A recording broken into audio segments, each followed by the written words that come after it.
Hey guys, welcome back to AlgoYogi. We are doing tree series right now, and our next problem in the list is validate binary search tree, one of the most popular problems on trees that is very frequently asked. And this problem really results to be a medium LeetCode problem because a lot of intuition goes behind solving this problem.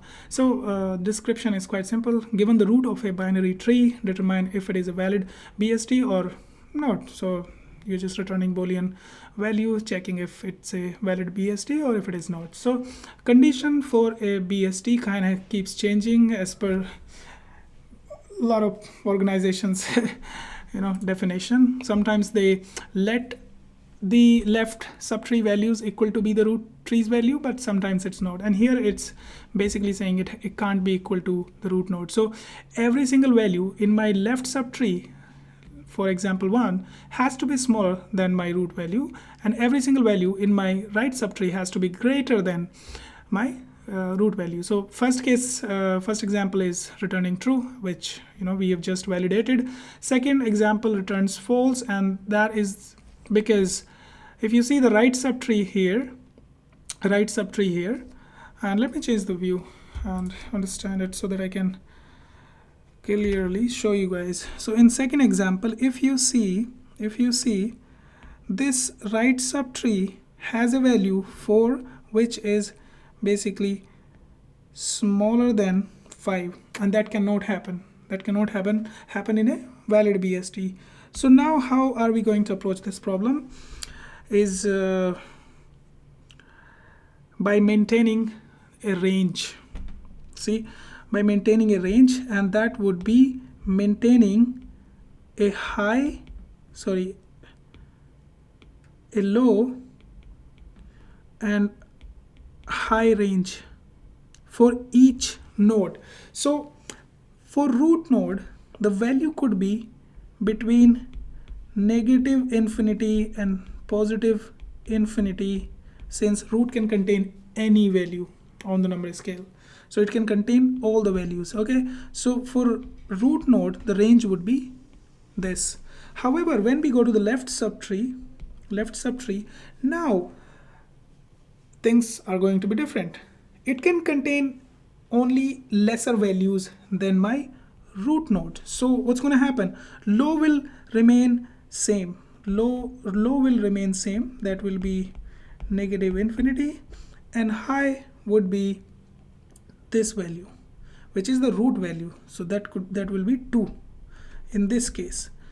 And for my right subtree, right child would be a little different. Here there can be any number of maximum values, right? But for low, it will be my value for basically 2. So there will be no value that's lesser than or equal to 2 in my left subtree. Right now it's just 1 children, but there it might be a case where it becomes a bigger subtree, and then we'll have to validate going for their children as well. So this one we have already seen. This will fail over here because initially we will have negative infinity and positive infinity for this case, but when we come over here, the range would become basically 5 and positive infinity. And if you check over here, this value is greater than 4, so 4 cannot fit into this range, so that's why it will become invalid binary search tree.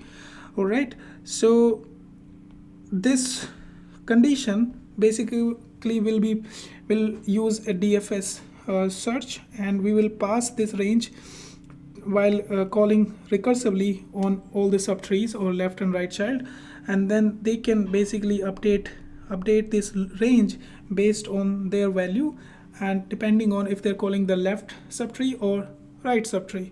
So let's go ahead and implement this solution. Going to be simple, although it's just a little tricky to come up with how you're going to update the range. Okay, so first thing first, if we're going to have like a TFS function that's going to take root and going to take low and high. All right. If my root is none, that means I return true. If my root dot value is greater than or equal to low, if it is greater than or equal to high, or my root dot value is lesser than or equal to, they cannot be equal to, as per the current definition, they cannot be even equal to the root value. Everything in my they cannot be equal to the range values. It's very exclusive, like the value has to be strictly smaller or strictly bigger. So my current root cannot be greater than or equal to high, and it cannot be smaller than or equal to low, my range. If that's the case, I return false. All right, not fastly, not false. All right, what now? We're going to validate the left and right subtree as well, and that is for left subtree, my low will remain low and my high will be basically, my high will be minimum of whatever high I have seen so far and my root value, because I cannot go minimum than that into my left subtree. And the same will happen to right. So this also has to come valid. Let me increase the size here. All right, here this will remain high. For right side, high will remain whatever high was for my parent that made a call to this particular right child. So let me just name it right, and its low will be basically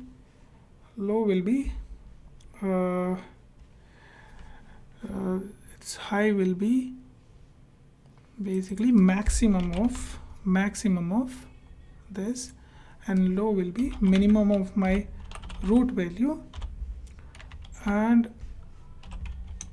my already whatever low was. So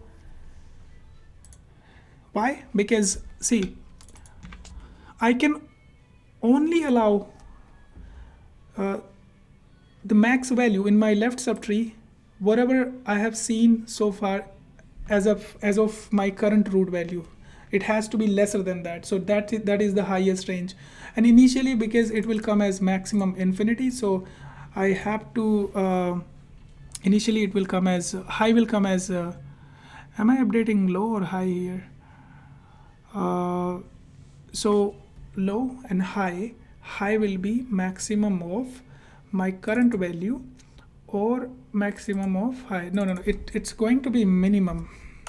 Okay, minimum of high, and that is going to be maximum of low. All right, let's return DFS on my root, and initially it's going to be float negative infinity, and high will be positive infinity. Okay, let's run it. Let me zoom out, passing the test cases, and let me try to submit it. All right, it's accepted. Yes, also, like I've seen this particular thing. I'm just being like very careful here. It's just you really don't have to have just minimum, calculating it by minimum of high and the root value. You can just simply provide root value as well, because at every single point you are basically confirming, you have been confirming so far, and it's basically only decreasing value. Like I think it's only decreasing, because at given point you're diverting into left and right child while validating it. So if I'm going to left, then I can just keep root dot value as well here, and I can, for this I can also have root dot value here. So it's because I'm already providing the range low and high, and this will be low and high.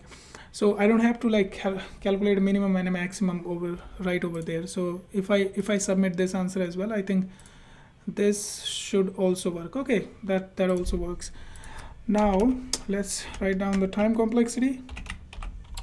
Time complexity would be, you already know it, big of n, and the space complexity, because n is the number of nodes and we are basically validating each and every single node by DFS. All right, and the space complexity would be big of h. H is the height of the tree, and h could be equal to n when it's a very highly unbalanced binary tree. Welcome back to my channel. All right, let's go back to AlgoYogi, mark this problem solved. I'll see you guys next problem. Until then, bye bye.